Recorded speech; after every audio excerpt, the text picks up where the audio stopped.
We are back. It's the POET of this rap ish. Charlie the Poet representing for the overworked, underpaid, and most importantly, the real. And welcome to my podcast, Coffee with Charlie, Season 2. Man, it's cold, man. It's cold. So, shout out to everybody. I hope everybody is inside, warm. You know what I'm saying? It's Sunday, it's chilling, and we are here. We're going to get you ready and charged for the week, We're going to play some music. We're going to have a great conversation. And you already know the vibes. You already know how we do right here live on Party 101.9 FM. Now, ladies and gentlemen, you already know at Coffee with Charlie, we sit down with artists, creatives, and thinkers who are really putting the work in behind the scenes. Today's guest is somebody I've known for a long time, not just an artist, but as a true student of the craft. Over a decade in the game, multiple projects under his belt, hands-on with everything from writing to engineering to visuals. If you know, you know, and if you don't know, you're about to. Sluggy, Wagwan, welcome to the show, my brother. Yo. Energy, Big Bronx energy. Sure. Let's start off with a mental health check, man. How are you feeling today? I'm feeling good, actually. Can't complain, I will put it. It's feeling good health-wise, feeling good mind-wise, feeling good musically. That's what's up. So all is well. Everything is positive, high vibrations. Yeah, definitely. Things are going as good as they could go, I would say. I mean, they could always be better, but right. I'm not complaining. That's what's up. That's what's up. They always say, if you do complain, who's listening, right? Right. So you don't know how we go. So I always like to start at the beginning, right? Because the roots usually explain the sound. Let's talk childhood for a moment. Where did you grow up and what was life like for you early on? Ooh, I grew up in the Bronx, South Bronx, Brook Avenue on 44th Street. Life was entertaining, I should say. Definitely had an interesting childhood.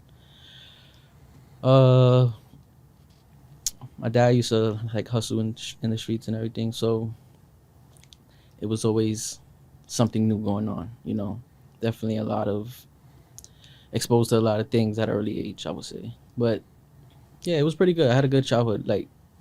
Looking back now that I'm adult, seeing other childhoods and thinking back of how friends had it at the time compared to how I had it, I definitely had a good childhood. That's good. That's what's up. It was always great to acknowledge those humble beginnings, right? And to kind of acknowledge your blessings because, like you said, things could always be better, but it's also good when you're content with how things are and you're working towards, making sure things are even better as you grow. So, what was your first real introduction to music? Not necessarily rap yet, but the moment where music started to feel important in your life.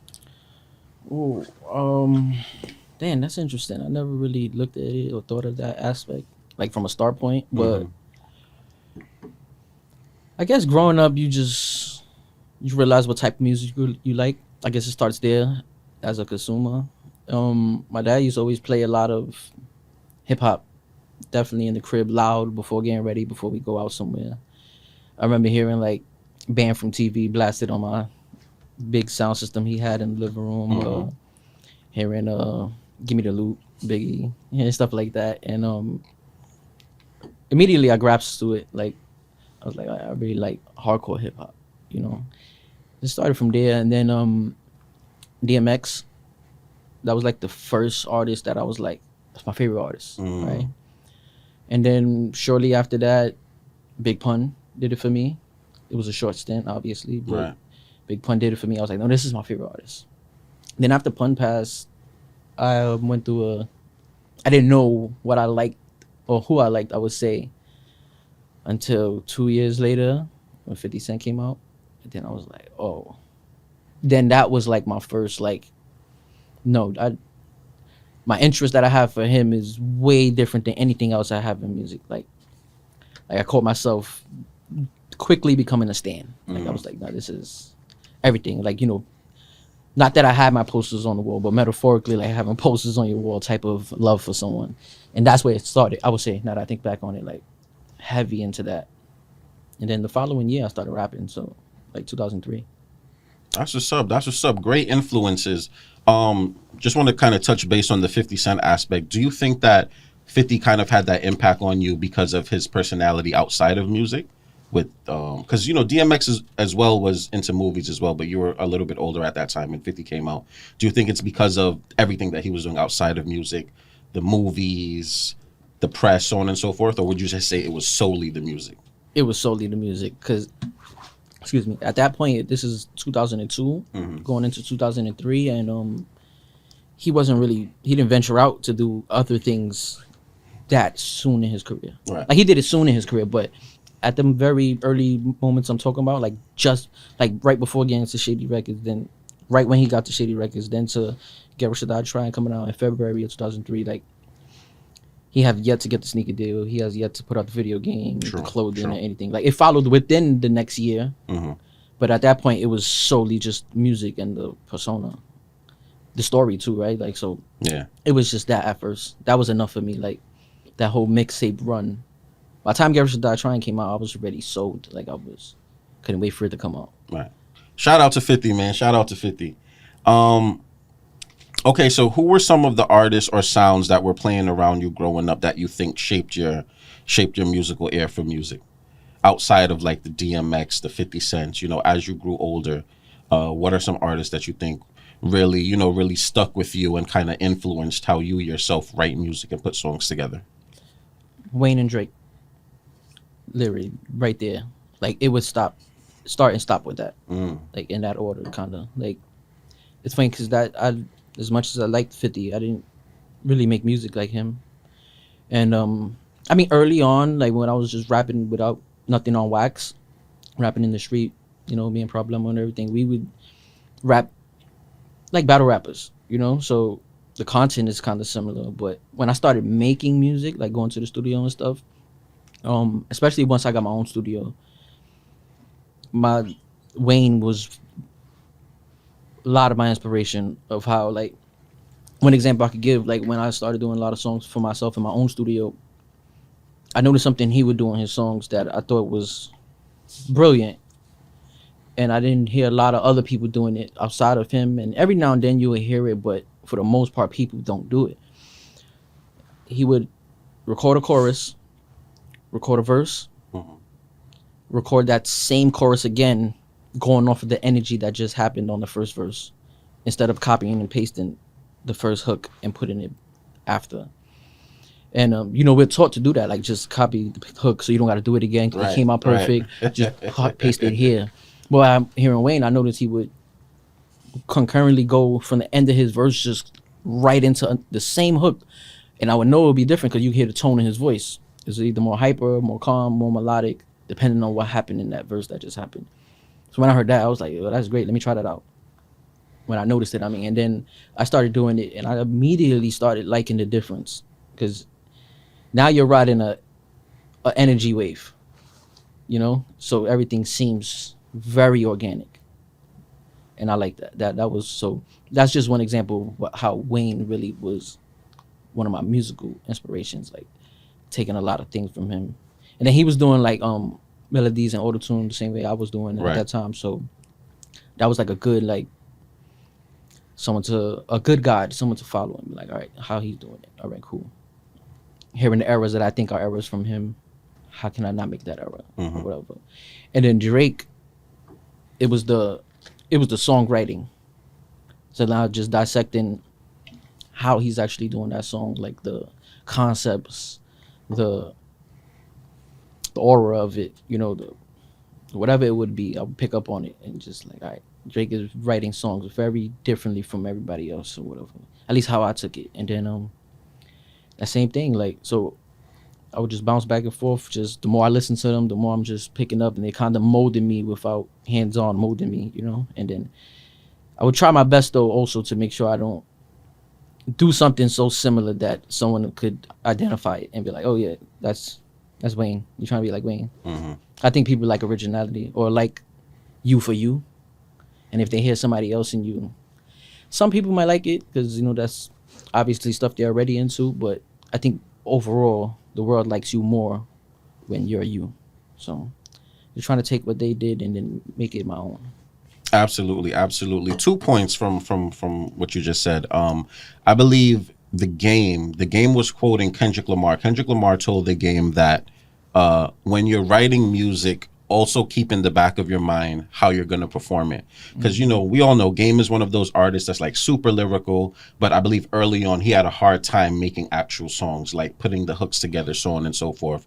So what you said in regards to just copy and pasting the chorus and actually redoing it based off the energy in the first verse, do you also keep in the back of your mind, okay, this song sounds great in the studio, how is it going to translate on stage? That's a good question, because I never looked at it like that.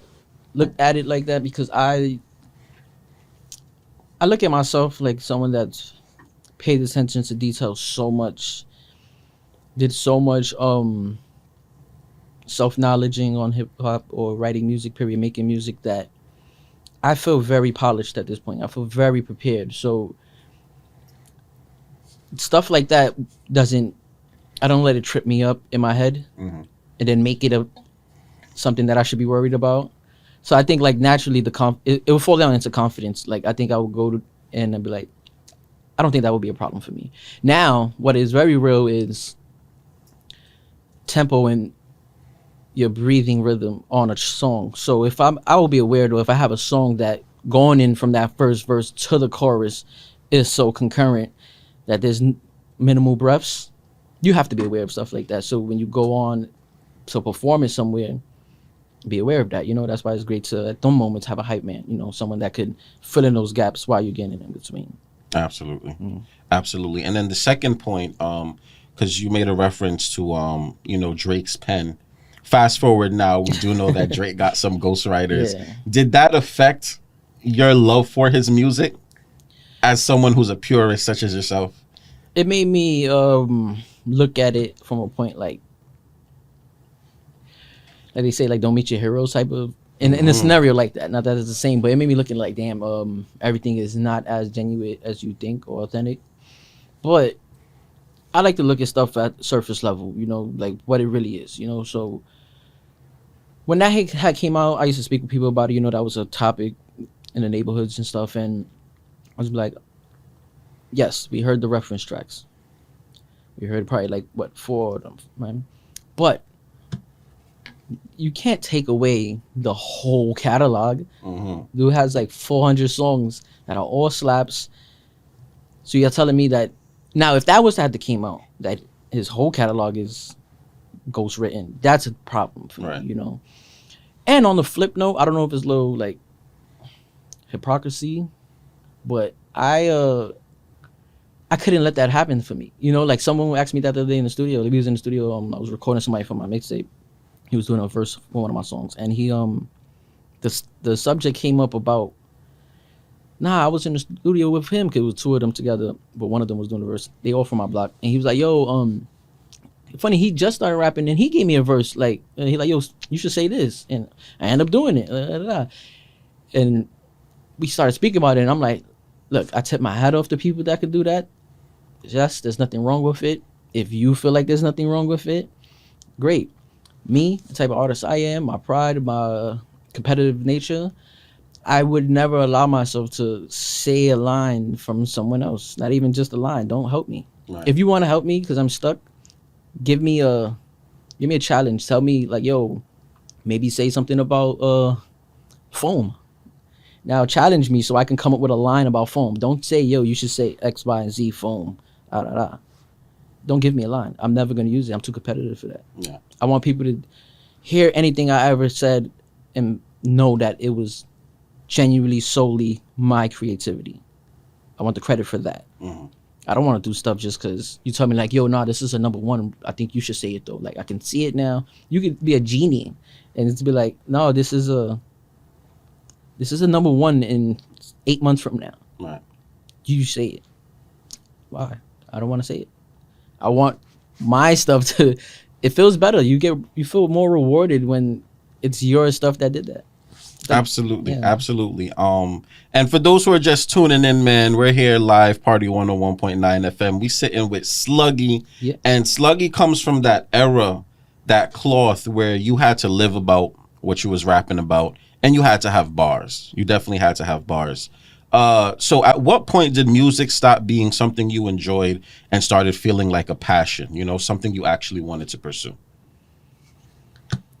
Ooh, I know this is gonna sound a little fabricated, maybe, I don't know, but honestly, soon as I started rapping, it's like a fire was lit in my belly, like immediately. Like the first, those the first day I started rapping. I'll walk you through it. It's a funny, interesting story. So there was this J Hood freestyle. You remember J Hood? Nah, He's from that probably was before I came. Because remember, I came back like 2011 ish. Oh no, it was definitely before that. This is Yeah. 2003, 2002 era. Okay. J Hood was the fourth member of the Locks. No, not the Locks. D Block. Sorry. D-Block. Shout out to D Block. Yeah. So he was the youngest one out of all of them because obviously it's Sheik, Styles, and Jada, and then they had J Hood with them. He was a young kid. He was probably like 19, 18 or whatever. Mm-hmm. I'm not too far behind, but when you're younger, a couple ages older feels like they're a grown man already. So J Hood was, heating up the streets. It was like the way a Joel's was or Banks was or something. J Hood, he spit, he had bars and everything, and he spit this freestyle. I just fell in love with the freestyle. So I liked it so much.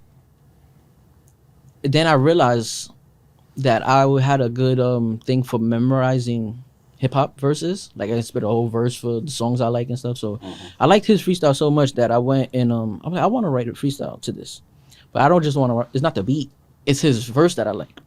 So what I did was I didn't know how to rap, so I used his flow, like literally his whole flow, like making a G mix. I don't know if people know what G mixes are, but you probably know what's a G mix, right? Yeah. But in the hood, the way we use the term G mix is like identical to that person's song. You're not just doing a remix on their beat. Like, no, you're copying the same Cadence, flow, yeah, and all everything, that. yeah. So I was like, I'm gonna do a G mix to his verse. So, but with my words. So that's what I did, and then same flow and everything or whatever, and just putting my words in different new lines and whatever.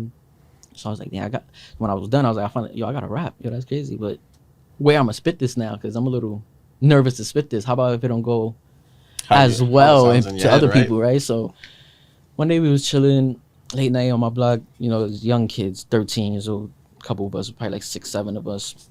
We just walk around bored on a Friday night, nothing to do. And we stopped. Like, yo, what we gonna do, bro? It's mad bored today. So we trying to figure out there's no parties going on, nothing. So I act like it was oh, I just thought of this right now. We should do this. But in my head, I was planning for it. So I'm like, yo, we should let's have a cipher. So my friends look at me like, a cipher? Like, we witness the ciphers from the older guys in my block all the time. Like, they do ciphers, but they really rap. Like, none of us rap here. What are you talking about? I was like, I don't know. Like, I mean, maybe like none of y'all never like wrote something just playing around. I said, well, even if you did, you could rap that, or if not, then you can spit something that you really love, like from somebody else, right? Like, I just was trying to get everybody a reason to participate so I can spit my rap and not feel out of the place with it. So we did that, and it got around to me, and I spit mine. So I was like, oh, this is the moment of truth. I can't mess up, right? I spit it straight through without messing up, and everybody like gobbled it up. Like, they really loved it. Like, oh, like I was like, it seemed genuine. It seemed like a genuine reaction. And that right there made me want to feel that again. So I was like, I'm gonna do it again. So then I wrote another rap. So like my first 5 raps, I didn't know how to do it. So I was taking people's flows and just replacing the words with my words. Yeah. And then literally with each time I would spit a new rap around different people, I would get that same reaction. I don't know if it was a mixture because my age, the surpriseness about it, or if it was actually good enough at that time. So either way, it did it for me. And it just made the fire grow a little bit more and more and more. That by like a couple months in now, I'm head on in. Like, I want to compete now. Like, this is passionately grown in me. To answer your question, I know it was like a long loop around, but nah, we're following. That's what it was. We're definitely following, and as I'm listening to you speak, I'm also thinking about how being outside and rapping in real life impacted you. And kind of comparing it to how it is today, where kids could probably just do it at home and they're relying on the internet. I feel like kind of getting that acknowledgement and that confirmation of those around you probably also boosted your confidence as well. No, definitely. I think that was because that's what I think that's why I get at from my story. I was just saying, like, it would have went very left if I didn't get that boost. It was that like, confidence man, boost. cut it out. If I would have got that once, I probably would have never did it again. Right. Oh, damn, that wasn't for me. But it was just that each time it was just still, I was getting that response. So I was like, oh yeah, no, this is for me. You know. And just to touch real fast on what you said about how it's done then to how it's done now. Me creating, I enjoy both. Just the aspect of it, even though knowing like I didn't start now and seeing how people do it now or whatever, but I appreciate that also. It's just different times, you know. I just feel like they missed out on an era where you was actually interacting and, you know, touching the people and pause. I mean, no, for sure, for sure. In real time. And I'm happy to see that you're not one of those you know, grumpy artists from back in the day that's kind of pointing their fingers at the younger ones and be like, you guys don't know how easy you guys have it, man. We had to really spit out bars in the hood and da-da-da-da-da, you know? I just feel like you missed out. That's it. Like, yo, it was a time. Like, that's sort of. All right, and that kind of transitions, man. Just you know, the Bronx influence, right? That environment definitely leaves a mark, whether people realize it or not. How much of an impact did growing up in the Bronx have on your musical approach, just as far as subject matter, your hunger, and your tone? Do you feel like the Bronx sharpened your storytelling? Yeah, I feel like it did, because, like I said, especially like for me particularly, that I was exposed to a lot at a very young age. Yeah. I know that's easy for anyone to say, but to me, to walk someone through what's the exposure, you're like, oh, wait, at what age? Oh, yeah, that you was definitely exposed to a lot. You seen a lot, you knew a lot. So I would say it definitely shaped my pen and my creativity. Big impact, big impact. And then as I just got older, my mind just got more mature, more smarter, more knowledge in there. So my topic started to like change a little bit in a different direction. But for the most part, them early years, definitely. Got it. You know, one thing I've always respected about you is your willingness to learn beyond just rapping, right? You didn't just want to record. You learned how to mix your own music, engineer for others, direct visuals, really be hands-on in the creative process. Where did that ambition come from? And why was it important for you to understand every part of the creation process instead of just showing up to the mic? That is actually a good question. And I hope whoever hears this takes it at face value. I just felt like you can't sit around waiting for other people to help you get things done. Like solely there. Like, so for me, I had my studio. All right, I always dreamed of having my own studio, right? Me and Problem started going to studios when we was like 12, 13. And, you know, we're saving up our little money to pay $50 for a track or whatever, which is crazy. Especially at that time, I mean. Right. And then, you know, you don't got it. You're a little kid. So I always wanted my own studio so I don't have to pay and I could just do as many songs as I wanted, right? And I always told myself, the day I get a studio, it's going to be up. It's going to be lit. And then my brother ended up getting a lawsuit. And he ended up going to jail right after he got the lawsuit for like 3 years. And then when he came home, one of the first things he did was buy me a studio. Like, not the space, but the equipment. Like, he bought me all the equipment. He went straight to, I think it was Guitar Center that they had at the time. And he bought everything brand new. And it wasn't just the equipment. It was like, when me looking it up, it was top of the line equipment. So what I'm getting at is, I had the whole thing set up, right? As nice as this looks in here, I had it all set up in my room looking nice. When people walk in like, oh, you got a studio now? I'm like, yeah. And I didn't use it for a whole year. It just looked nice. Really? Because I didn't know how to use it. Oh, wow. So, like, I had to sacrifice my bed in my room to make space for the studio. So I had like a fold-in futon. And I woke up one day and it's dead in front of me. Like, first thing I see is my studio. And I just felt a big amount of me lacking, like that feeling, like, yo, you're really lacking, bro. You really got what you always asked for, and you don't use it. So, like, you know what? Nah, it changes today. I'm gonna get up, start pushing buttons, whatever. And then, luckily, I had one of my close friends. He was he used to record us in his house, like with a little like the old AOL mics, like the little white ones that just come out. And then we used to go to his house and record. you had a 60-second window. So if your verse is longer than 60 seconds, you have to have somebody ready to tap it again to hit record. So in a lot of our early tracks, you would hear like a little hiccup because he's pressing it after to get another 60 seconds. So he just knew a little something that I just didn't about recording. And luckily, like, this is like one of my closest friends. So he would come over to my house, we would smoke and whatever, and then I'll have him as the engineer, right? He'd be like, yo, I know this term, blah, blah, blah. So he was doing his best or whatever. And then that was like the first layer of it. But then I started to make so much music now. Like now I'm doing it every day. I'm doing 3 tracks by minimum per day. This is lasting throughout the whole year. That first year I started recording. It's like 2011. So there's times that he's not available. He got his own life. Right. You know, so, but I want to do these songs. I'm mad thirsty. I just wrote this last night. I'm beyond thirst. So I was like, I can't always wait for him. You know what? Let me start pushing the buttons and picking up on what he did, right? So maybe I could use that, start from there.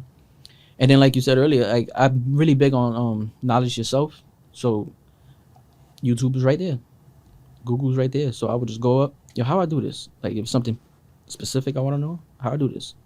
All right, cool. Try to do it. Finally get it down. All right, no, that's how you do it. All right, cool. Add that to my mixing. And then it just kept being the process. And I repeated that so much that, not to sound bad or anything, but it got to the point that I really didn't need him, you know? And not only that I surpassed his knowledge for the mixing and whatever. Yeah. So then from there, and then as the years went on, I just kept teaching myself more little things. And I would still go to other studios because friends would be like, yo, I'm about to do this track. Can you get on the song with me? I booked a session over here. I'm like, I bet. I go with them. And I would politic with the engineer. You know, ask him questions. I'm never scared to ask questions. So, yo, how you did that? And let him know why I'm asking too. Like, you know, I got my own studio, but I don't really know much. Well, oh no, that's easy. You just do this. And then fast learner, pick it up, get to my studio, try it out. Oh, all right, cool. That is how you do that.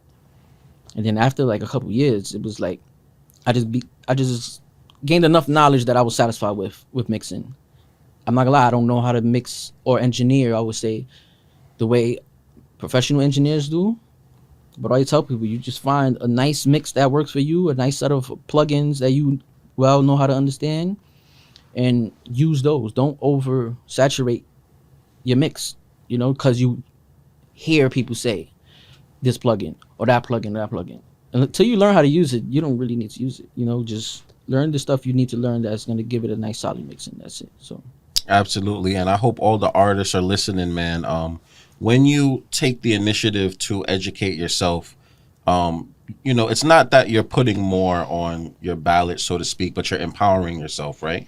Because you're giving yourself the skills and tools you need to learn to move when you want to move and not necessarily wait on anybody else's time. Exactly. Do you think being independent forces artists to become more disciplined and intentional? Eventually, it would hit a point if you're more that serious about it, I think. But if you're sitting around in your head just waiting for somebody to come, if that's like that person's mentality, then I don't think that would ever hit you the same way. Like you would. But for the most part, for most people, I would hope, yes, I think it pushes you independency to push you to be like, you know, no lie, I need to get these things done, you know, whatever. Because you would want to be with anything in life as up to par as you can. Right. You want to be as prepared for the test before the test comes. Definitely. So, yes. Absolutely. And, you know, there's something you once told me that always stuck with me. I don't know if you remember it. It's something you told me over 10 years ago. You told me, even if you're not putting out music, a real artist continues to write. For sure. Because your circumstances might not allow you to be able to record it, but it doesn't mean your creativity shouldn't be there. Right. You should be definitely keeping your skills sharp.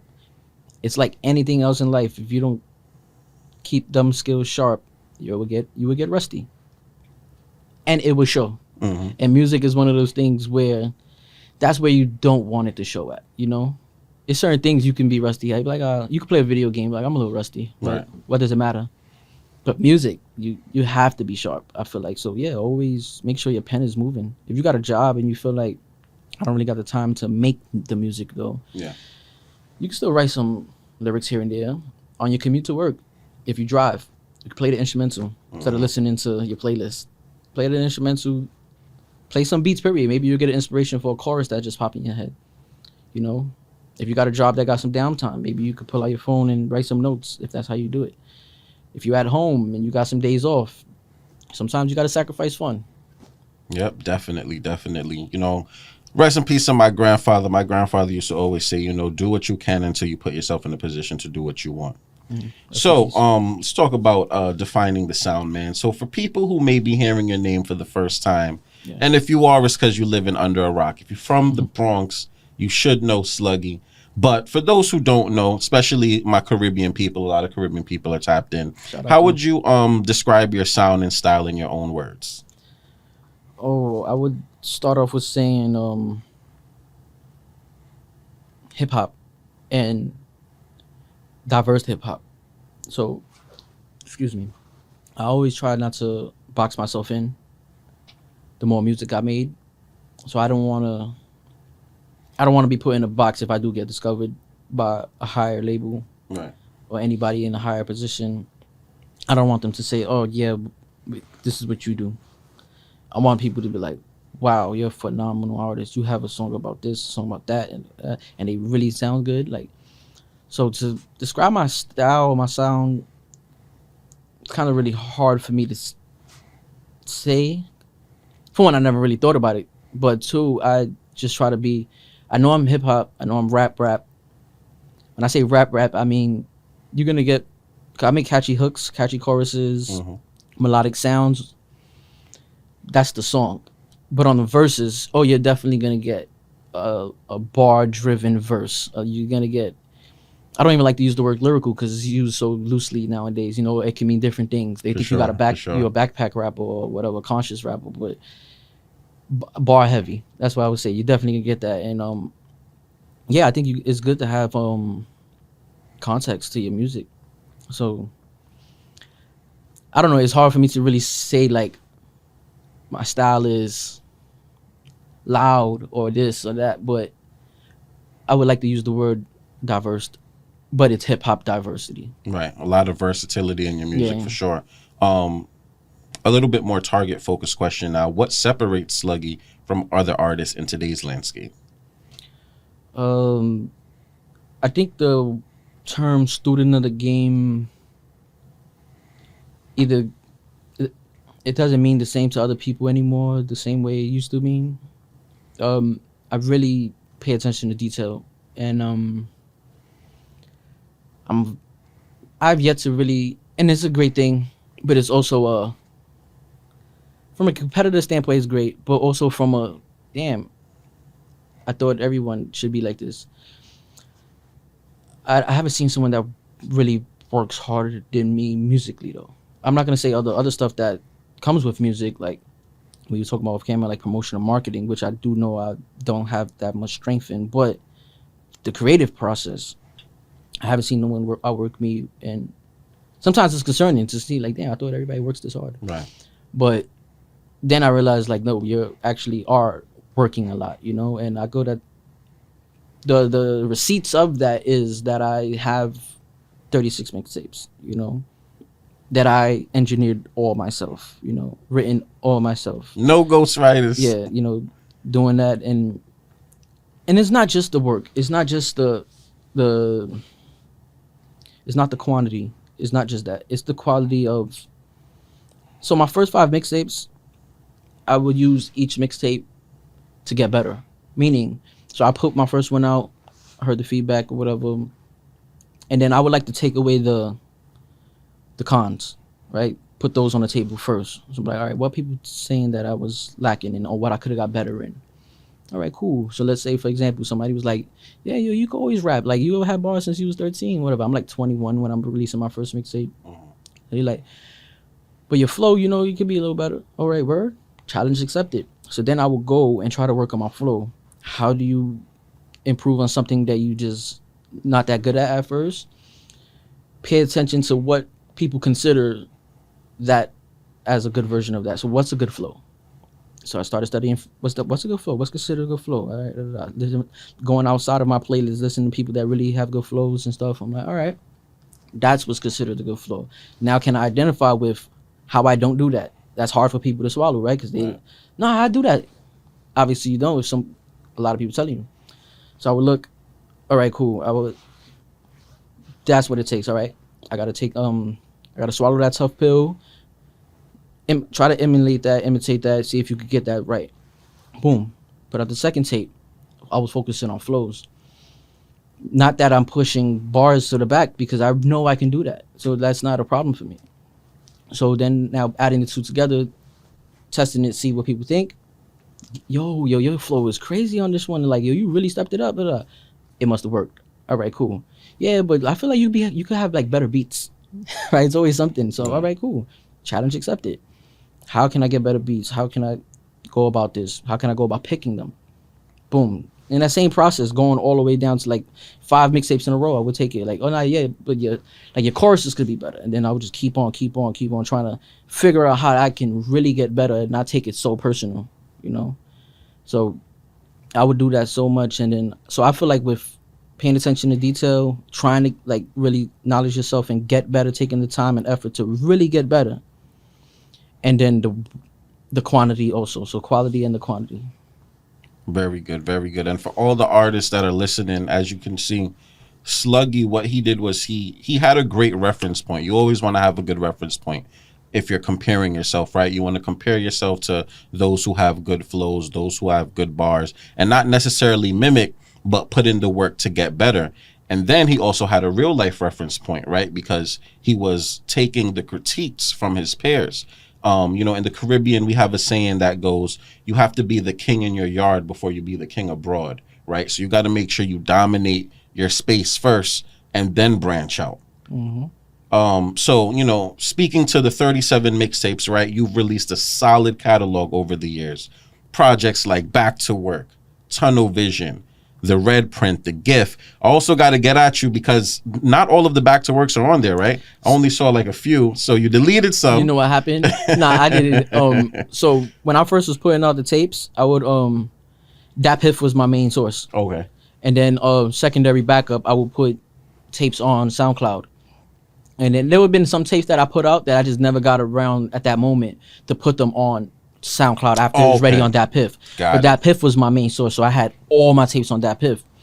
Then comes to find out, like a year or two ago, Dat Piff went down. Yeah. And they just completely, the whole catalog is gone of anything from on Dat Piff. If you had it on there only, you lost it. So I didn't lose them. I still have them on my computer. I have everything backed up on 2 computers. Okay. All my tapes. So there's a lot of tapes that just got lost in transaction because Dat Piff went down. But what I started to do was back in 2021, I told myself I was gonna, you know, just to switch things up. You know, you keep doing the same thing, it's not working. Try something else. So I was like, let me start putting stuff on streaming platforms. You know, so I wanted to go that route and not put it on the SoundCloud or Dat Piff anymore. Those type of sites. So, you know, you got to pay for the subscription now to get your stuff on and everything. So I started going that route, and I was slowly but surely started to upload stuff onto the streaming platforms. But I had a different approach this time. I'm like, I'm gonna put all these older stuff on it, but I'm not gonna put them up as the tape that they are. I'm gonna put them up individually as songs. So I'm gonna go through my whole catalog, select 10 songs, upload them at a time or whatever. Because I felt like when I was putting out so much music, I'm putting out tapes. It got to a point I was putting out 6 tapes a year. I hit a high of 7, like 2 6s back to back in the 7. So I thought a lot of my songs was going under the radar for people. They wasn't hearing all of that, you know? So I was like, this time around, I'm just going to pick songs, put them up.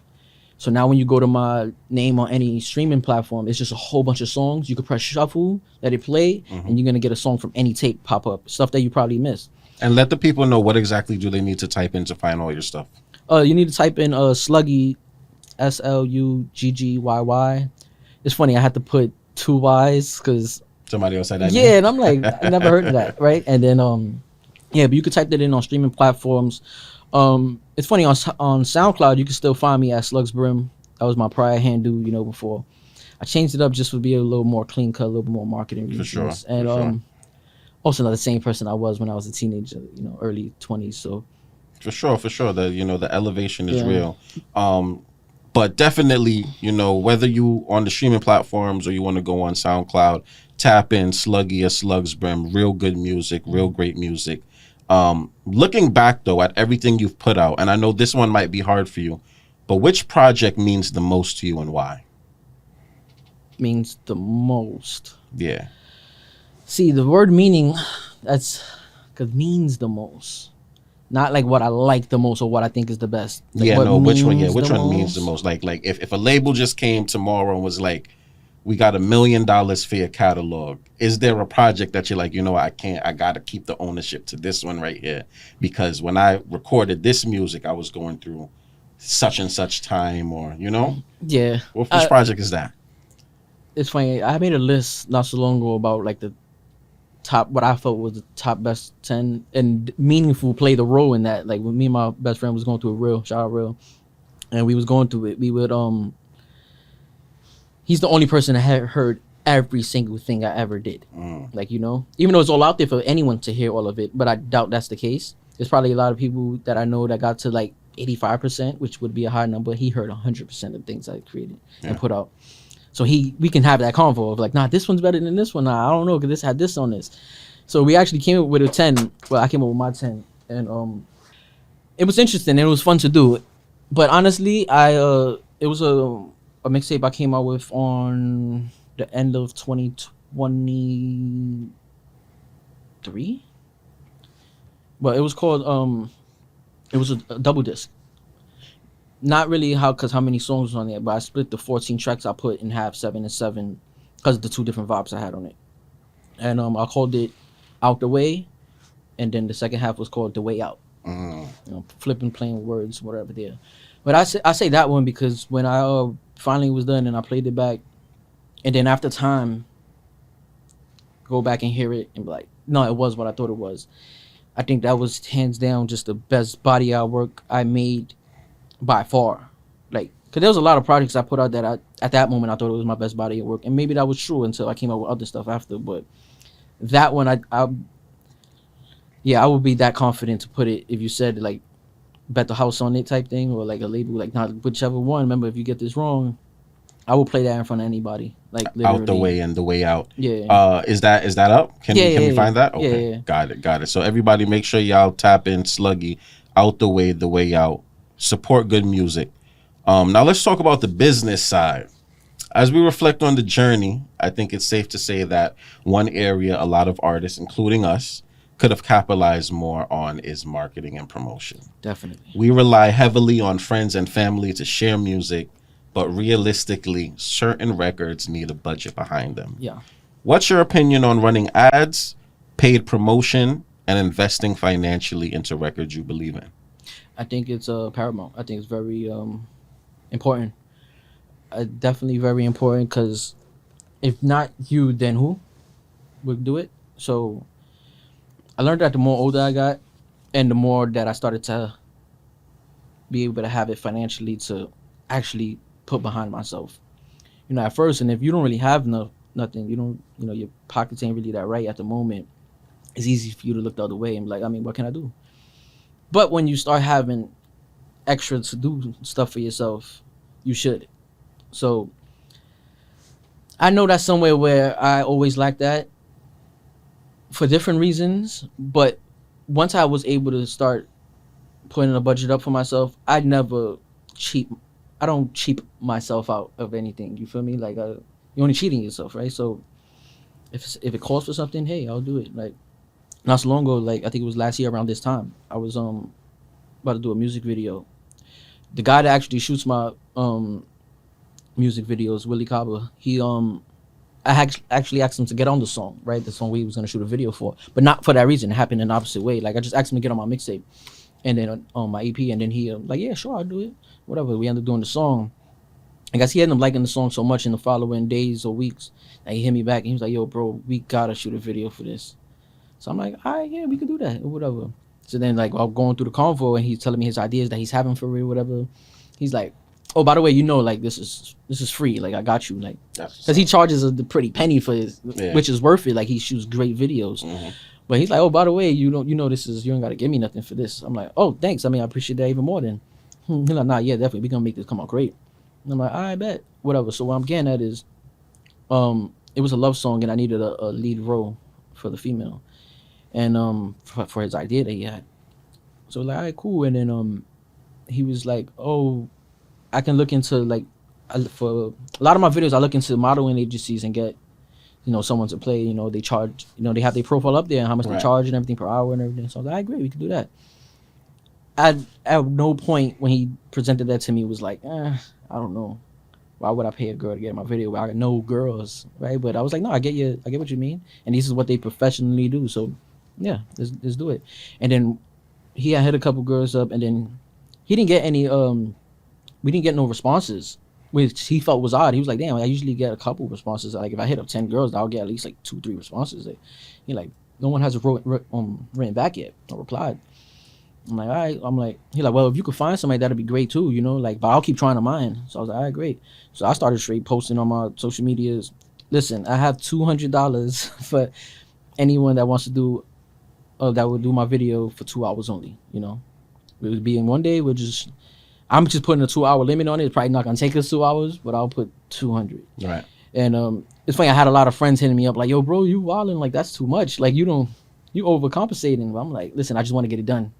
So that falls into what you also was asking. Like, if you can do it, you should do it because it's very important to get it done. 100%. And like you said earlier, quality over quantity. You never know who's watching. Mm-hmm. You never know who's watching. So when you invest in your own career, it's naturally going to attract other people who's willing to invest in you as well. Right. But do you think artists sometimes avoid marketing because it feels uncomfortable or unfamiliar? Like, for example, I've had situations where an artist would want to get on an interview, but they would want the interview to be tailored. They don't want me to ask for certain things. There's some people that are mindful of clickbait and things of that nature. What's your opinion on the artists who do avoid marketing because it feels uncomfortable? And do you feel like it's ultimately like a detriment to their career? Yes, definitely a detriment to their career. What I feel about it, I feel like I get it because I'm into a sense like that. It feels like begging, like marketing in a way. Like when you market in certain ways, like you're asking people to listen, you're asking people to support, come out to my show. It feels like begging, and it's easy for you to feel discomfort or anger towards someone if they don't fulfill that. So I get it, but as an artist, this is one of the fields that we not supposed to let that feeling get in the way. It's your career, so you got to do what you got to do to get it on. So it's a funny jingle, but it's definitely something you have to swallow your pride for. And listen, you look at it like that, but other people aren't looking at you like that for you doing it. So sometimes you're in your own head. Sometimes we put too much on ourselves, man. Yes. But what I will say though is that the fans has definitely changed, man. Today in music, with the attention span being so short, everything being trendy, people want visuals now. You rarely get people who just kind of want to sit down and listen to music. It's to the point where even I myself kind of fell into this habit of sometimes I just go with whatever playlist Spotify or Apple creates. I don't even have time to necessarily look for music. I kind of just listen to whatever they're pushing in the algorithm. And with that being said, some artists feel the need to conform to that, right? Like, is that something you've ever, like, have you ever sat down in the studio and was like, man, maybe I should just create a song under 2 minutes that's catchy, 2 choruses and a hook, just to capture the youth? I see what you're saying. Nah, I don't. For me personally, I'm such an artist that I'm just gonna do wherever the beat takes me to. Honestly, that goes for topic wise, performance or duration. So like wherever it takes me is gonna take me. Like sometimes I do a song and when I about to bounce it, when I hit done, press bounce, and I see the duration on it, I'm like, oh wow, like, and it kind of throws me off because it's too short. Like like I got a song on my tape that it falls into like a minute and 48 seconds or like, and I got a feature on it. It's me and my homeboy Real. Mm-hmm. We got 2 verses, 1 verse each, and the chorus in the middle and the end because I start rapping as soon as the beat drops. And when it was done, I was like, yo, this is too short. Like, maybe I should go back and add another verse. And then it's funny, I think he was one that mentioned it. Like, I mean, nah, I think it's good. You know, funny, like, a lot of songs be short nowadays, too. So I was like, yeah, whatever. That, the song was complete. So me going back would be trying to compensate or something for what I think. But I was like, you know, whatever. So to answer your question, like, nah, I just like to be me, creative-wise. Yeah. I don't try to overshoot. I don't try to undershoot. I just try to wherever the creativity is gonna take me. That's what it's gonna call for this particular one. Now, says some situation presents itself with someone like in a situation. Let's say if we was doing this right, and you like, oh, I need an intro for my next season or whatever the case may be, right? Yeah. And you'd be like, yeah, but it needs to be 60 seconds. Try to accept it. I love that as an artist. I love that. I would do that. Yes, right. So it's nothing that I'm not gonna do neither. But for the most part, when I'm really just creating because I want to create something on my own will, Yeah. it's just wherever it takes me, honestly. I don't really put too much thought into like, but it's not a bad thing though, because you are right.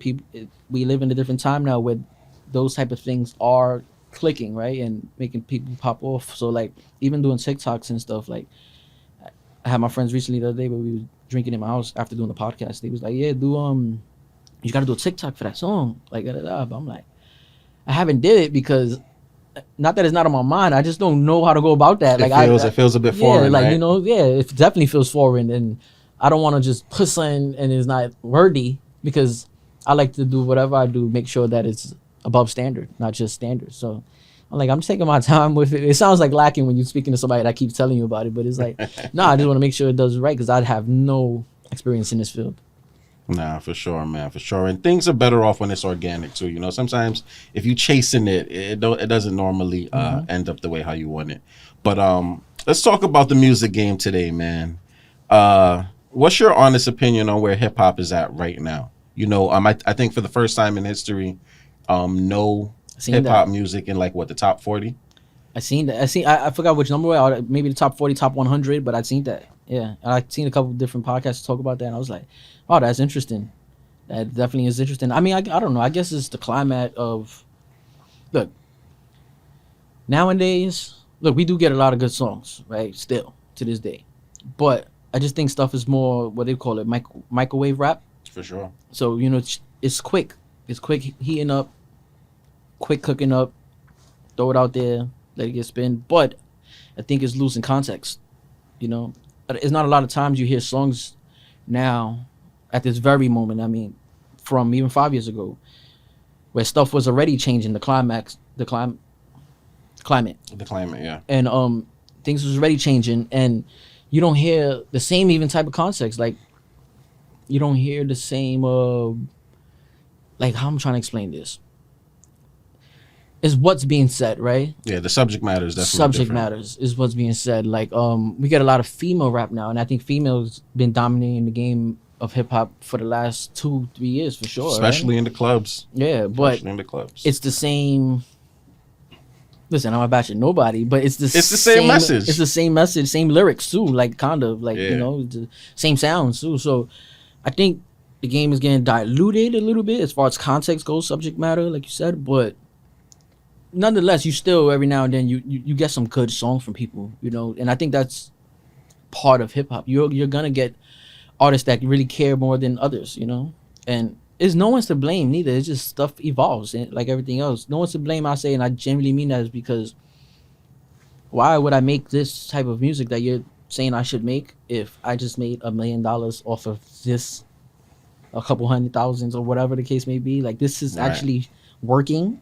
Oh no, yeah, definitely. Like, I get it. Like, but you're gonna have those certain artists, I guess, like me, that I would be if I was in the game. I don't care about none of that. I don't care about the climate. I'm gonna make the type of music I'm gonna make. Dedicated to your craft. And Lil Wayne said it best, right? Lil Wayne said that there's more hustlers in music now than there are real artists, right? A lot of people just kind of in it for the quick bag, and it's kind of diluting, like you said. But I also want to ask you, what's your opinion on music merging with streamers and influencers? I don't know if you've been kind of paying attention to how things are going now, but it's like on press runs, if there's a label behind you, they're definitely going to pair you up with like a Kai Cenat or a Plaque Boy Max. Those streamers that are holding the attention of the youth, they're kind of throwing the artists up there. What's your opinion on that? I'm not against it. I like the idea of that. It's basically, if stuff is changing and stuff has changed, I look at the streamers like the new DJs. Yeah. So you needed DJs back in the days, right? You just had to do it in a different way. Right. They had a different mask on. Now they got a different mask on. It's called streamers. So I'm not mad at it. And it's hey, if I was with a label and they wanted to do that with me, I'm like, all right, let's go on this press tour run, right? As long as I could vibe with the person, right, and we don't have no bad blood on the road. Right. For sure. All right, let's get into some fun now, man, and we gonna make sure we clip this part up for the social media peeps out there. Mm-hmm. Are you familiar with Nori's podcast, Drink Champs? Yes. So Quick Time with Slime. I love it. All right, and again, shout out to Nori. I'm jacking you. I'm jacking your thing. Revolt, sign me. I'm here. We on Party 101.9, but we going for Revolt next. All right, so I'm gonna give you two artists. You have to pick one. No explanations. No thinking too long. First instinct only, and we're going off of energy. First up, and because you are a purist, I got to give you some heavy hitters. Jay-Z and Nas. Jay. Biggie or Tupac. Biggie. DMX or Jada Kiss. Jada. 50 Cent or Lil Wayne. 50. Kendrick Lamar or J. Cole. Kendrick Lamar. Drake or Kanye. Drake. Meek Mill or Nipsey Hussle. Meek. Little Durk or G Herbo. Durk. Benny the Butcher or Conway. Benny. Gunna or Young Thug. Young Thug. Jim Jones or Max B. Max B. Max B. All right. We're going to switch it up a little now. Independent grind or major label machine? Major label machine. Classic albums or viral singles? Classic albums. Studio sessions or live performances? Studio sessions. Writing alone or collaborative energy? Writing alone. Longevity or moment of the year hit? Longevity. I like that. Let's go back to the independent grind versus major label machine. That one surprised me. Yeah. I don't know, for some reason I guess I just assumed that you kind of prefer the freedom of being on the independent, kind of releasing when you want. What makes you choose that major label machine now at this point in your career? I guess that comes from my personal experiences of understanding, like we were talking about. For me personally, that's one of my weaknesses, strengths. One of my weaknesses is the marketing and the promotion. So me just understanding the landscape of how things work. If you have that major label backing you, and if it is like a major label and they really invested in you, like not just paperwork, like they really want to push you, or you can go really far. And that's a budget that you don't have. Right. Now granted, if you're somebody that you put something out and it goes and you end up becoming that sensational or famous than that you expect or that you think you should be, and it's working for you, then hey, at that moment you don't need to sign with nobody. You got a whole bunch of interviews from all types of artists explaining that you don't need that if that's the case. Right. But if you're not in that position, what a major label could do for you can be life changing also. So absolutely. I just think it depends about your position. So your positioning. Okay. Great input. And be smart. Read those contracts yourself multiple times. Yeah. And get a lawyer, or not just a lawyer, get someone that knows what they're talking about in the business somehow. Mm-hmm. If it got to be through 6 degrees of separation, or someone that knows that knows the business, get multiple eyes on that contract, because you don't want to sign something away and then you're on the internet crying about it years later saying you sold your soul. They swindled you. No, they didn't. You just didn't read. Right. And unfortunately, that's kind of just been the repeated story, right? And this is no shot at Jewels, but Jewel said we don't got to read. Kids don't got to read. Y'all have to read, man. Educate yourself. Don't listen to the nonsense. I think what he was trying to say more so was like that the way stuff is for us nowadays is to a point where you don't have to do it for yourself. Right. I think that's what he was getting at. But it sounds crazy when hear it or read it. For It's sure, just like, wait, you don't sure. gotta read. You have to read. Yeah, and then ever since I really got into podcasting, man, and understanding the business, every time I see a headline, my first thought is, well, who's pushing this narrative, right? Because there's a reason why they clip that up. Yeah. And sometimes, if you're not self-aware and you can't really be too emotionally connected to everything you see on social media, it's all for entertainment. So don't take certain things you see on social media. Right. It's super, super literal. But speaking of podcasts, I want to touch on something else you've been involved in that a lot of people may not know about. You also co-host a podcast called Assemble Time, where you and the team break down superhero content. What inspired you to start that podcast? What inspired me was because for one, I was already having ideas of going into podcasting, creating my own, all for inspirations from literally Joe Rogan. And I just didn't know what I wanted to do yet, right? This is way back in, like, I think 2021. I just didn't know what I wanted to do yet. And I knew for sure I didn't want to just do a podcast talking about multiple subjects, like freelancing. Yeah. So I'm like, I wouldn't have a target audience. Two, yes, there's more stuff at your at your hand's length, I would say, whatever to speak about, but also now you got to do a little bit more digging of what might be topic of interest or not, right? Like you're gonna filter out 50 different topics and have to choose through those or whatever. Yeah. So I know I didn't want to do that. And then one day I was just chilling on my blog. I was actually going to the store. I'm coming back. Excuse me. I was walking home and I ran into a couple of my friends, and we started speaking about the latest Marvel movies, the MCU and everything. And we were just speaking about it, and the convo was just going so good. It was three of us. It was me and two other people, and it was just going so good. And I was like, I got it, because we do this. Period. Like, it's natural. You don't really got to put too much effort into it. I'm a stan of the MCU and even like DC stuff, like as far as the movies go, right? Like shows and movies. So like we do this regardless every time we speak. So it was so genuine and organic that I was like, and I love the chemistry of us three that was there, right? So I was like, well, I got it. That's what I want to do. And I would have a target audience. And it's something I have a lot of knowledge in, like, for sure. Like, I'm like the encyclopedia for this stuff. So I'm like, great. That's what I'm going to do. So I just started getting all the stuff in order. And right at that time, too, it was taking me a little longer to decide on something, because I'm looking at other podcasts. I was like, all right, there's multiple factors that got to be pre-thought out before you go into straight podcasting and turning on the camera and sitting in front of it. For one, I think your set has to be well presented, right? Presentful, or it has to match whatever your content is. Like, have something in the set that matches what you're going to be talking about. Right. That was one. Two, a name. That's with everything. An album, a name of a song, or whatever. You have to have a name that fits whatever you're talking about, whatever you're creating. And it rolls off the tongue. It's marketable, right? Like, so that was that. I was like, the name has to be very well thought out. So it was like multiple factors that I was like, all right, then you need equipment, right? What are you going to shoot on? When I first started shooting the podcast, I was shooting on my iPhone XR. I bought some mics, whatever, from Amazon, $30 mics, bought 3 of them. Mm-hmm. I bought some $30, $40 lights, set everything up, whatever. And at first, like, people will see my podcast and be like, yo, it comes out really crispy. Like, what are you shooting on? Or whatever. Man, I'm shooting on my iPhone. Like, the phone you just called me on, look. They're like, really? I'm like, nah, yeah, look, I can show you. And I edit on here.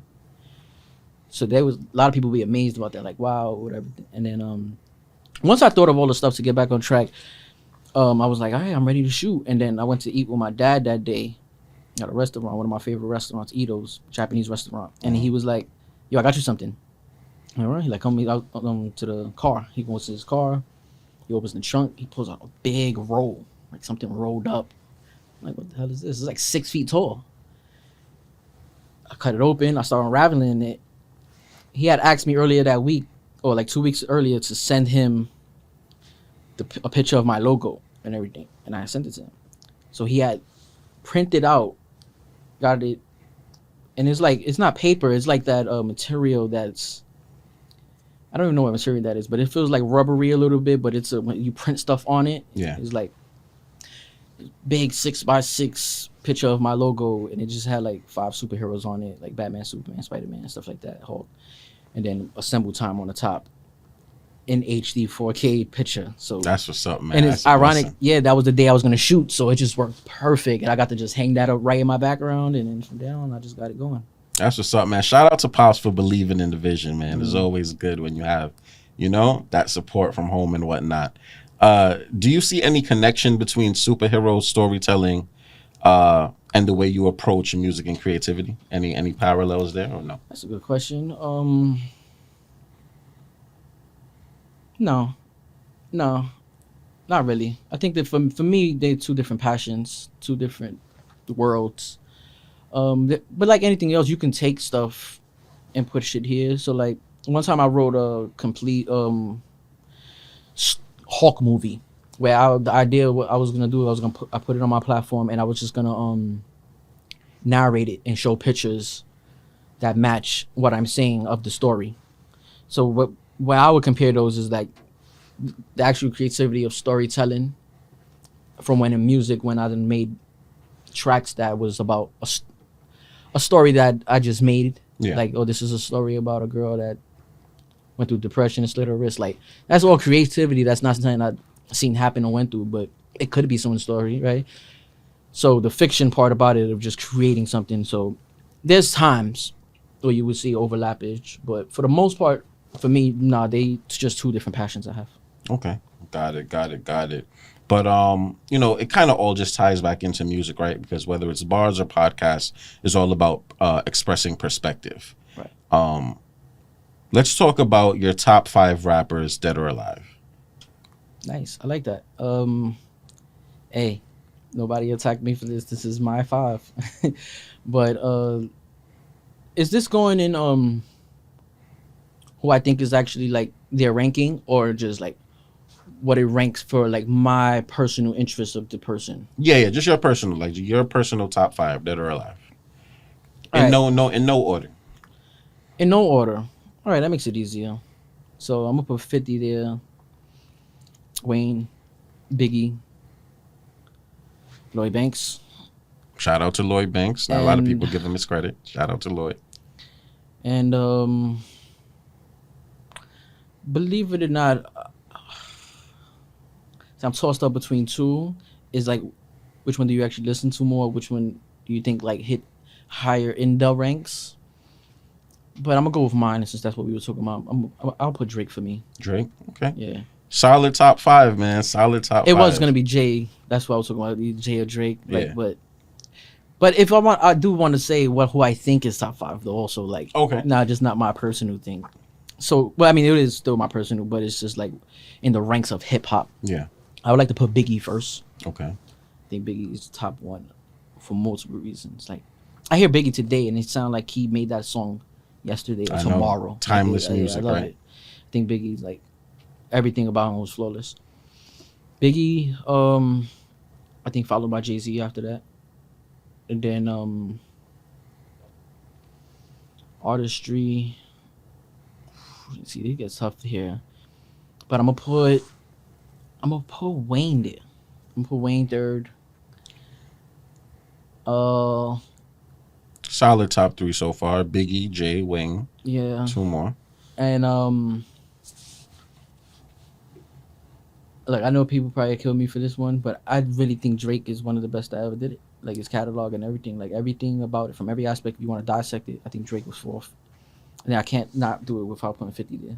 I think as far as like impact, period, and catalog, like if he was to have a versus, I would love to be the one to choose the track listing, because I don't think he'll lose like against anybody. Like I know his catalog that much. I feel like I could see the comments now. They're gonna be like very East Coast influence. Oh no, definitely. No, and I'm the first to admit that I'm biased in things. Like no, it got to start there.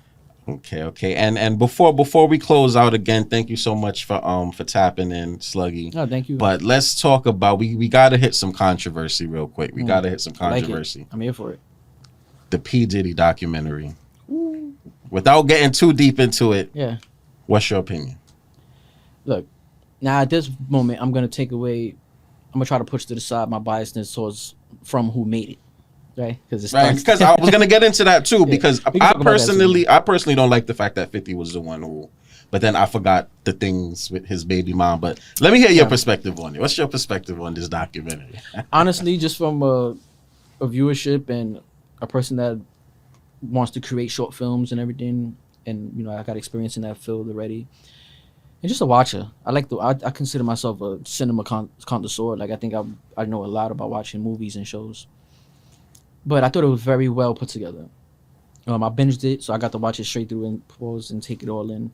But I think it was great the way they told the story. Like it was a lot like that I didn't know as far as like just him, not even like stuff that happened that people claimed happened or whatever, maybe it did or didn't happen, but the storytelling format, I think it was executed great. Like they really start you off from the beginning of his life, Right. and take you straight through in a clear line.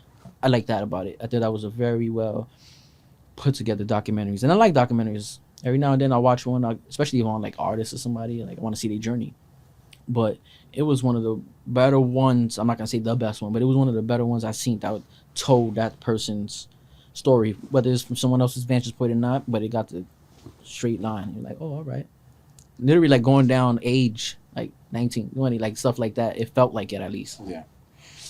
Do you think that this documentary hurts hip hop, and does it deter you from getting into the industry, knowing Nah.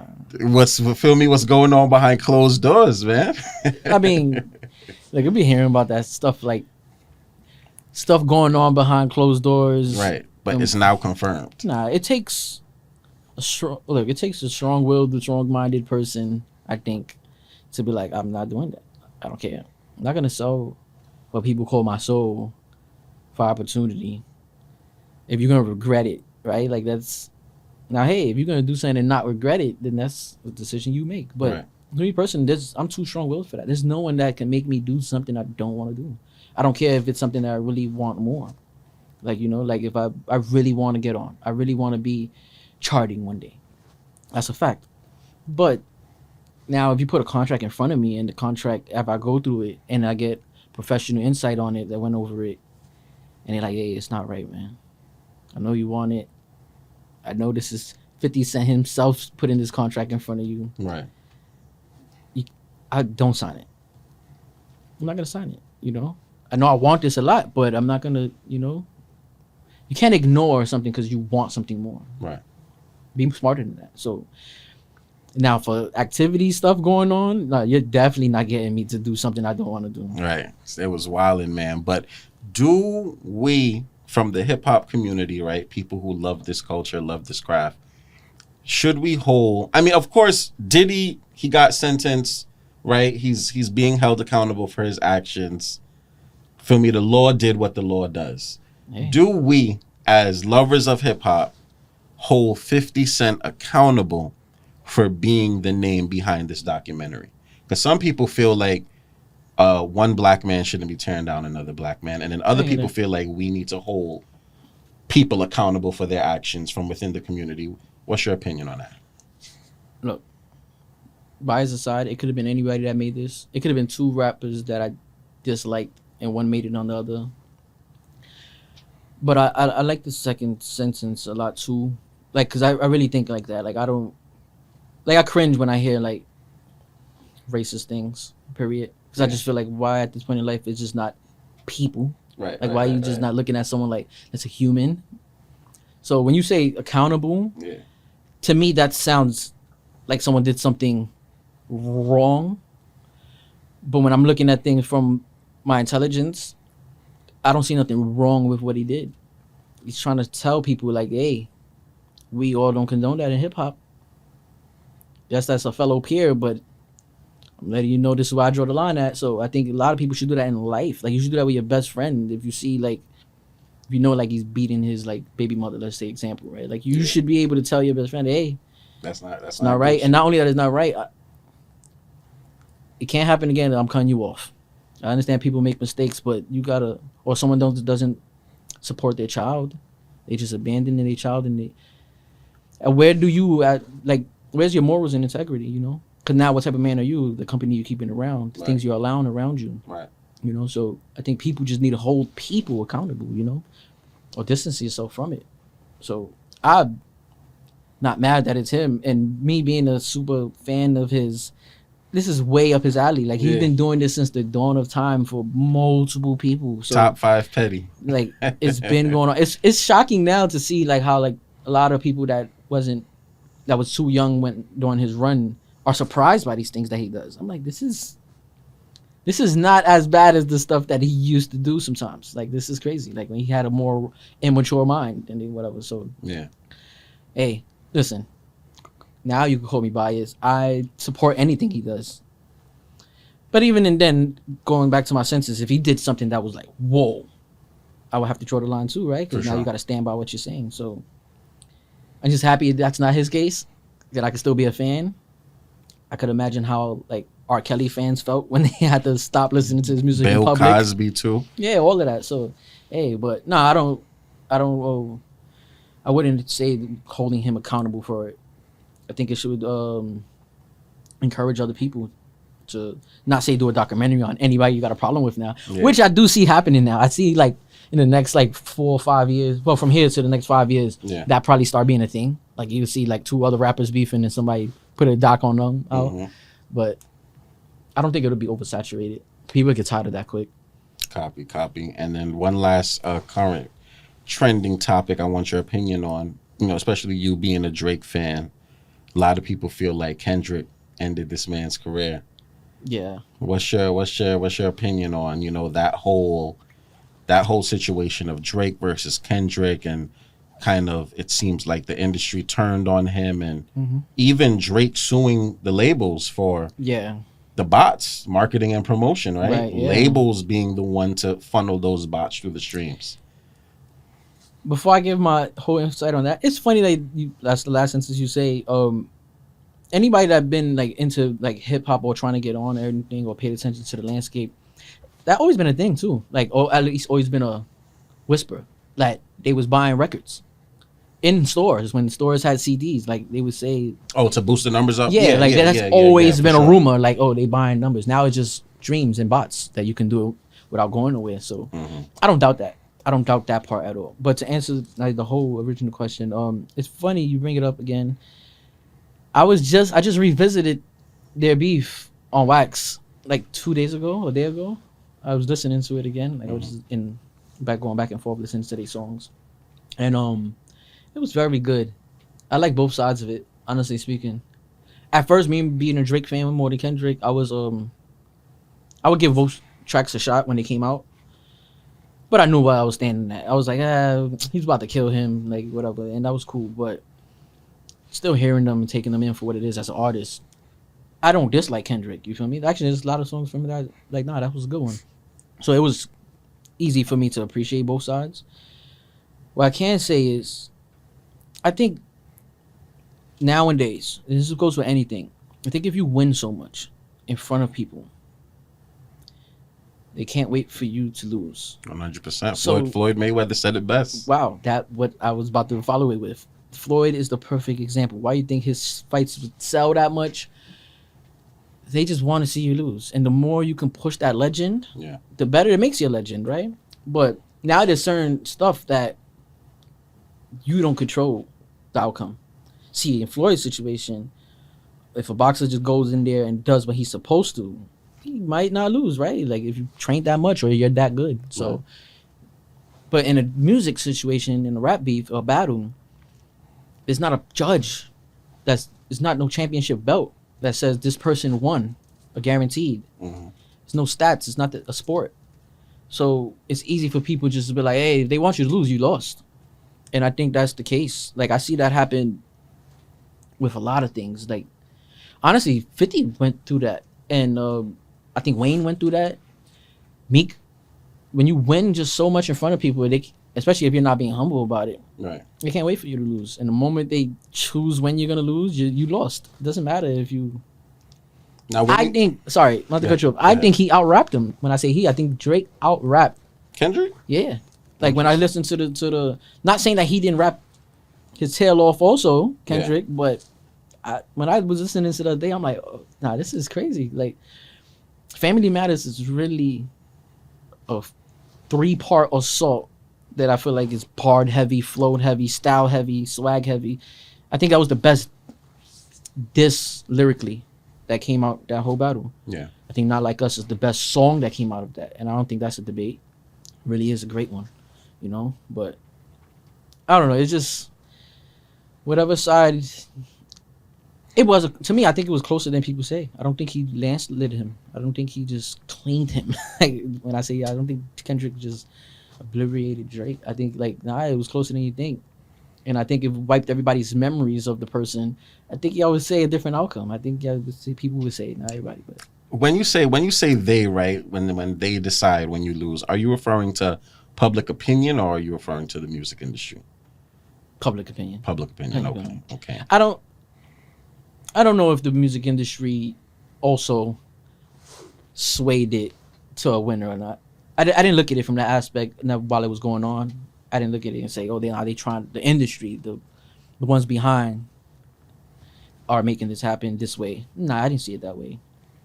Because rap is also one of those things that, hey, if you go out there and you can make it hard, if you make it really hard for someone to go with a premeditated route, then they can't do nothing about it. Like, if you're dead good in what you just released for this situation, yeah, you can alter what somebody else's plans was, you know? So, like, if he went out there and had like the way Beanie Siegel was rapping against Jadakiss, or Ether, for a better example, it'd be hard to make the fans and the public feel like, nah, Jay won though. If it was labels and people behind the scenes doing it, like, nah, we gotta make Jay-Z win. Right. It'd be hard to do that when someone just drops Ether. It's hip hop. Right. People right, are gonna feel what they like, you know. So I don't know, but I wasn't talking about to answer your question. I wasn't talking about the industry itself. No, I was just talking about public opinion. The fans. And last statement on that topic. Is Drake being a sore loser by suing Universal? A little bit. Yeah. I can see that being hey. But when you messing around with M's, true. That is true too. No. That's the part that we don't really, as fans, we don't really look into. Like, how is this affecting his money? Right? And people like this, I hear people make comments sometimes, be like, yeah, but that person's already rich, so why should they care? You can say that from outside looking in, but if it was your checking account or savings, you would not be saying that same thing, you know?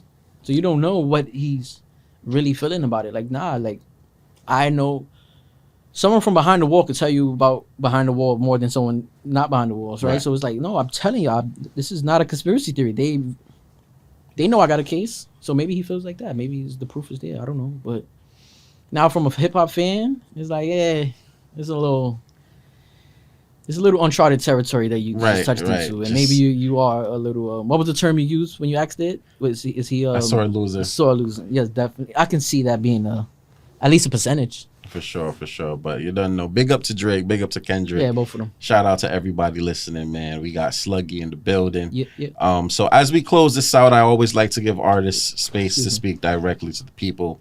What are 3 gems you'd like to leave with anyone chasing music, creativity, or purpose right now? First one I'm gonna get at is a little cliche, but it just, with the testament of time, it just becomes more true. Don't give up, right? Don't give up. Keep doing what you do. Like, I know that sounds so cliche, but it's when you least expect it that some type of ripple effect happens for whatever you're trying to do that you don't expect. And it's not going to happen the way you want it to happen. Not saying that something happened for me that I'm like, oh, look, now I'm signed or whatever. But it's just the little stepping stones might feel huge to someone when you yet to have a stepping stone a way across. For sure. So recognizing the small wins. Yeah, absolutely. The small wins feel great. That's what I mean. And when you get some small wins feel going on for yourself, it catapults you to keep going, and I think it should. So if you're really passionate about something, give it your all. Like, don't cheat whatever craft or game you're playing. Give it your all and keep going, you know? Who knows? That's 1. 2, also, make sure to really work hard. I think working hard is an understatement nowadays. I think people don't work as hard as they could, and it's funny because people that come from a previous era, they'll sound like the unk, and they'll be like, "Hey, when my time, it wasn't that easy. We couldn't just pop open and upload songs online." And it sounds funny, but it's very true. Like you know, like especially with music, you can got all the stuff you need to just really get your stuff out there and heard, at least by minimal. You know, so work hard. You know, whether it's putting out a freestyle, you know, or like even if it's stuff that you like with not putting out part, you know, like just yourself work, like make sure like write something at least once a week if that's a starting point for you. You know, don't let a couple months pass like I didn't write no song in a few months. Write a chorus. It's only 4 bars. Repeat it twice, or write an 8-bar chorus, whatever. Write a bridge. Write half a verse. Write the first 4 bars of your verse. You know, and then that'll probably make you want to finish it. But make sure you continuously work, sharpen those skills, keep yourself ready. When the time comes, they say you don't got to get ready. Because you're already ready. Yeah. And we're definitely going to clip up this part as well because we live in an era now where instant gratification is a thing. Mm-hmm. You got to be comfortable with delayed gratification. Just because something isn't popping today, it could definitely be popping tomorrow, and all it takes is one viral moment. Yes. So work hard. And give us one more gem, Sluggy. This is a gem that I've been giving people for the last 10, 12 years since I started my own recording studio. Invest in your own equipment. And when I say invest, that word probably scares people off because they think like I gotta spend money and stuff. For the most part, we all grew up with a computer in our household, or we already have a computer in our household, whether it's yours or not yours, someone in your house but you're able to use it, right? So when I say that to say you don't need a computer, you don't need to get a computer. So that's already a big lump sum of money you don't have to spend. But get your own recording studio equipment. It'll cost you literally under $500 for all the stuff you need. You just need a mic, you need some headphones, a speaker. You don't even need 2. You get a speaker, but it's good. They usually come in 2s, but I'm saying you get a speaker, connect that up to your already computer at home, get your software, your Pro Tools or whatever you're gonna get, and it's lit. Like when I say that, it's because it's not just because you saying it because you got it. But what I realize is I got 36 mixtape about to come out, 37 mixtape. I would have had such of a lesser fraction of that if I never had my own equipment. Why? Because it cost to go to someone else's studio, and it's time. And now you're on time and money. So you go into somebody's studio, you're booking $50 an hour. Let's say you spend $200 for 2 hours. Now, since you're not used to being in the studio that much, you might use that whole 2 hours for that one song. Right. And that's $100 out of your pocket. Me at home, I wake up. If that's the day that I'm going to record, I turn my equipment on. Everything's good to go. I'm ready to lay 3 songs. And since it's me doing it, I'm able to get out more. And not that, like we spoke about earlier, quantity over quality, right? Or quality over quantity. Mm-hmm. It's not about having more. It's just about now I'm able to get better at a quicker rate than someone that has to do one song every time they save up to have $100 spare to go spend it on that. Right. You know, so I probably would have been on mixtape. With my passion, I probably would have been at mixtape 5, 6 maybe. Realistically, that's a lot of money. Right. For studio time. But me having my own equipment, I was able to push out so many tapes, do so many songs that didn't even make the tapes. That I just threw them as singles, single songs, just freestyles, or songs that I got in the vault still that I just didn't put them out. But I was able to make so much music, and that made me become. It's like if you're a basketball player, that's like having your own gym in your basement, your own at least half a court that you're able to just work on moves and stuff. Now, if you don't got that, you gotta go to the park. The weather mess you up. So that's the studio that you gotta pay for, you know. So yeah, I just say to end it right there that for me that invest in your own equipment. Trust me. And I didn't know how to engineer neither. I just started pushing buttons, Googling stuff, YouTube and stuff, and eventually I learned good enough so much that I started to record over, I would say like 40 to 50 people from different neighborhoods around my neighborhood plus my neighborhood. so much that a large 90% of them would tell me afterwards a lot. So I knew, and they wasn't chilling with each other, or was people that was from the same neighborhood and be like, yo, I went to a couple studios or a lot of studios. You gave me the best mix I ever had. Like, and that feels great to hear, knowing how I came from, where I came from, that I didn't really know how to do it at all. So if I hear that from over here and over there, it gotta have some truth to it. So invest in your own studio equipment, please, if you are an artist. Absolutely. Very well said. Very well said. And one more question. I got to squeeze out this question. Management. Is there a team? Is there a manager that works with Sluggy, or are you doing everything by yourself? I'll do everything by myself. I'll tell you, recently I had gotten with United Masters. That's my platform that I distribute through. They reached out to me a couple months ago. They wanted to invite me to their partner tier and help me do it. So it's not the same as a manager. You're still doing a lot of the heavy lifting, but at least there's somebody now that I have, especially them being a professional,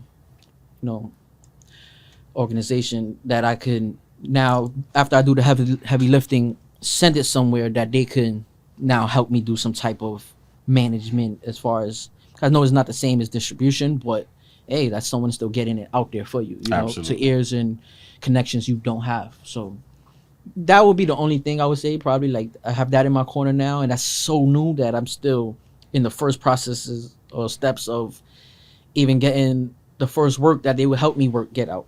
So I have so much work that is like I had to really go through all my stuff. I had to go back, look up old sessions from. I had to choose, first of all, like, I don't want to oversend them songs to like work, so I had to go through, like, let me choose 10 and start with 10. Then when I was like, yo, I got songs to send y'all, then they sent me a link, and it was like, all right, just upload the information, the lyrics and everything, and then the licensing. Yeah. I don't own no licensing for none of my beats that I download online. So now you got to go reach back out to those producers. So I got to find the session on my computer. Yeah. See what's the name of the beat.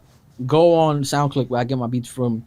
Type it in, see if that artist page pop up, see if it's still on a page, and if it's still available for licensing. Yeah. Then purchase it, which is now like, the price varies. So I had to like buy a whole bunch of licensing for beats. I ended up spending, I think it was like $400 for the 10 songs I bought that I wanted to send first or whatever. I had to do all of that. So it was like, all right, this is more, it's cool though, because it makes you feel a little bit more, you're going about things professionally. Right. So that's where the process steps I'm at now with them. But it's a learning process, I would say, the least on, but it's a good one. This is what you're here for, what you've been aiming for. So yeah, so to answer the question, that's really like the only management I would say. I know it's not the same, but it's still but yeah. So are you open to management though? They got a few managers who listen to the platform who just kind of provide advice and assistance with getting you out on different platforms, getting your face more consistent in the algorithm, things of that nature.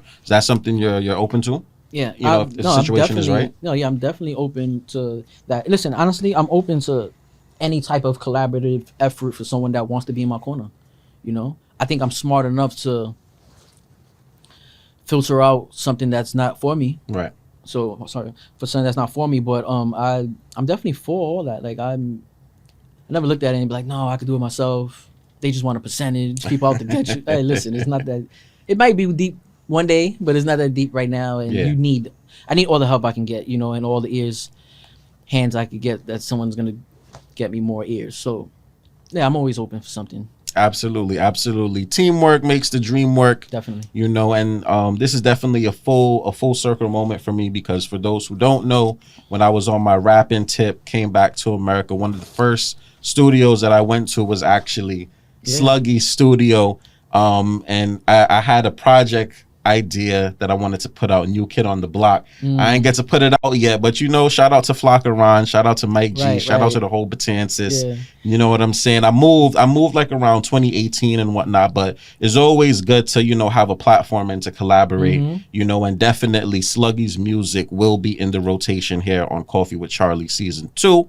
So Sluggy, we got a song in the queue. I want you to introduce this song for the people.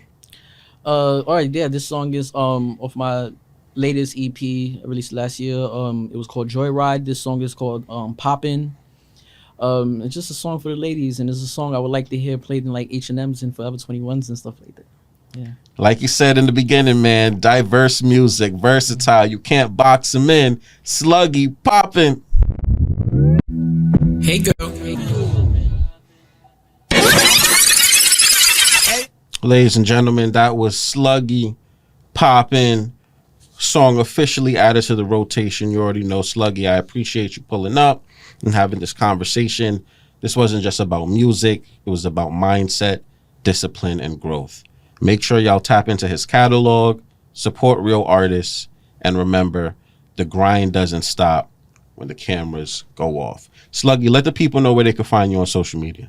You can find me on social media as Sluggy __. You can find me on Facebook at Ruben Batanzas. On TikTok, you can follow me on Assemble Time. And that's really the only 3 social medias I'm on. I don't really have Twitter or anything else. On YouTube, you can find me on the Sluggy or Slugs Brim, SoundCloud, Slugs Brim. Yeah, and any streaming platform on the Sluggy, SLUGGYY. Got it. And when can we expect that next mixtape and any visuals coming from you? Well, I'm pushing to get it because I'm literally like a verse away. So I'm gonna record that in the next few days, and then, you know, since I mix it myself and engineer it myself, I can just, once it's done, I can just upload it. That usually takes, I think, like 7 days, 10 days. So I gotta get like right on it, and then once I get it in the uploading process, I'm gonna immediately shoot a video. I was just speaking to my best friend, shout out to Real, speaking about it yesterday, which song to choose. I was having trouble choosing the song. I think we both, like, he said a song and I was like, it's funny because that's the one I've been leaning on these last few days. So but I'm definitely gonna shoot a video to release alongside it. So before December ends, I don't have a date yet. I wanted to say Christmas, but Christmas is gonna be too soon for the upload process. So I would like to say anywhere between that final week of December, between the 25th and the 31st. Got it. Sounds good. And last but not least, Assemble Time. When's the next episode dropping?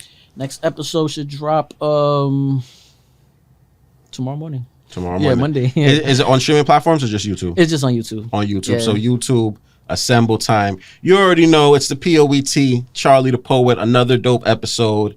Thank you for coming, my brother. Thank you for having me, man. I appreciate it. And it was good speaking to you. It's been like literally like almost 10 years or 10 years. Yeah, for sure, man. Yeah. Decade. Yeah. Big up to Sluggy. We gonna play it again, man. Poppin'. Hey girl. You got a second? Wanna tell you something? Hey girl, you so popular. Hey, what's up, everybody? This is Sluggy, and this is Coffee with Charlie, and we're on Party 101.9. Shout out to iHeartRadio. Let's get it.